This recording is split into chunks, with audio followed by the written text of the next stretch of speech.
here's another story with Read Aloud. This one today is One Monster After Another by Mercer Mayer. I hope you enjoy it. Check out some of the monsters in there. And there's some more. One day, Sally Ann wrote a letter to her best friend, Lucy Jane. She put it in an envelope and put the envelope into her mailbox. I wonder if you ever write letters and put them in the mailbox, or if you like to receive letters from your mailbox. I do.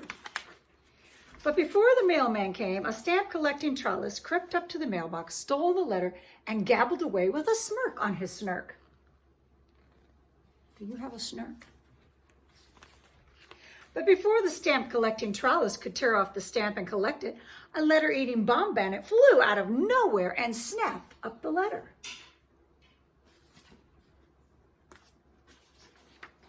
Over the blue ocean of bubbly goo, the letter-eating bomb bandit flew.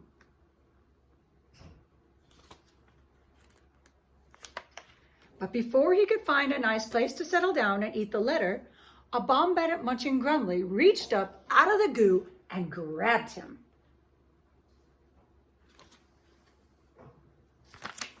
But before the bomb bandit munching grumly could slither down into the sea for a nice bomb bandit lunch, snap!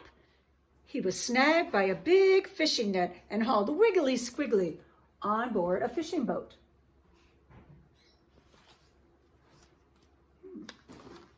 But before the fishing boat could reach land, it was struck by a furious floating iceberg scrunch.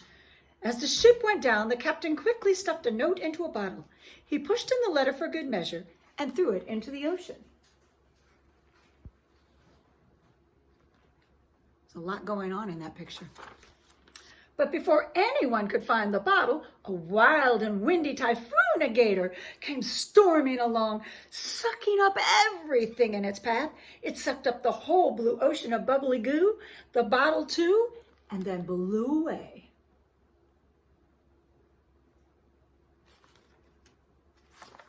By morning, the wild and windy typhoon-gator was so full of fishing boats, bottles, and bubbly goo that it had to let go.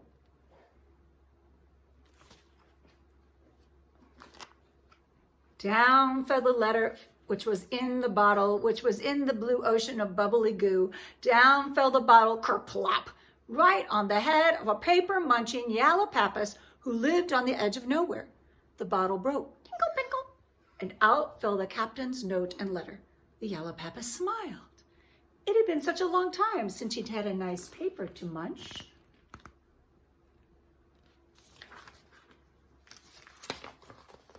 Gleefully, he grabbed the captain's note and munched it. But before he could munch the letter too, the stamp collecting trellis, who just happened to be passing by, snatched the letter in his snark and ran away. The paper munching yallopappus trundled after him, shouting and loudly grimming.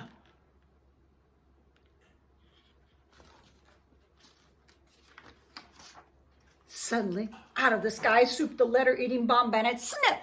He snapped up the letter. That letter just keeps going from place to place, doesn't it? Monster to monster. But before the letter-eating bomb bandit could eat the letter, he was snared in a net, caught flip-flop by the bomb bandit collecting Grythics.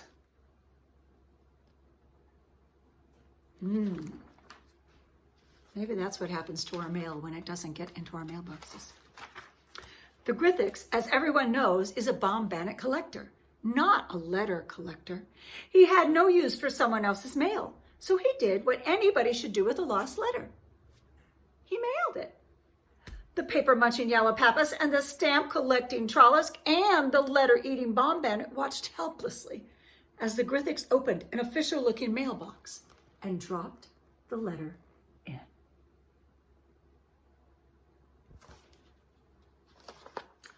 And before they could steal the mailbox, a mailman rode up on an official-looking motorcycle. "Stop!" he cried. "Unhand that official mailbox." Well, there was nothing they could do.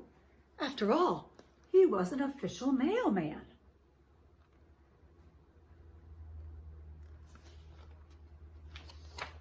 The official mailman opened the official mailbox and took out all the letters.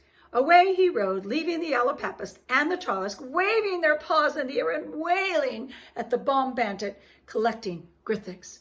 The Grithix didn't care a snickle. Paying no attention at all to the noise, he walked home, clasping the letter-eating bomb bandit firmly under one arm.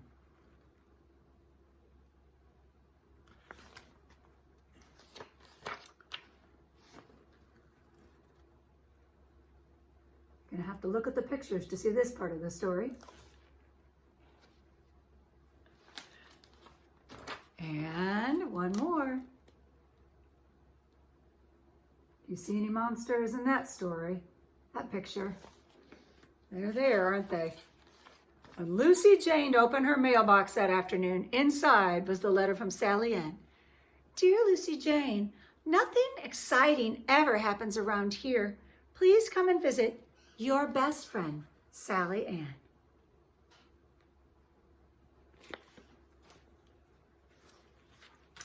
There she goes.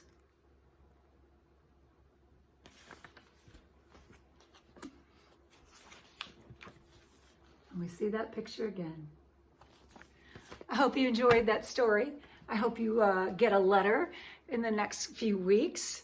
And I'll have another story for you next week for Valentine's Day. Have a great day. Bye-bye.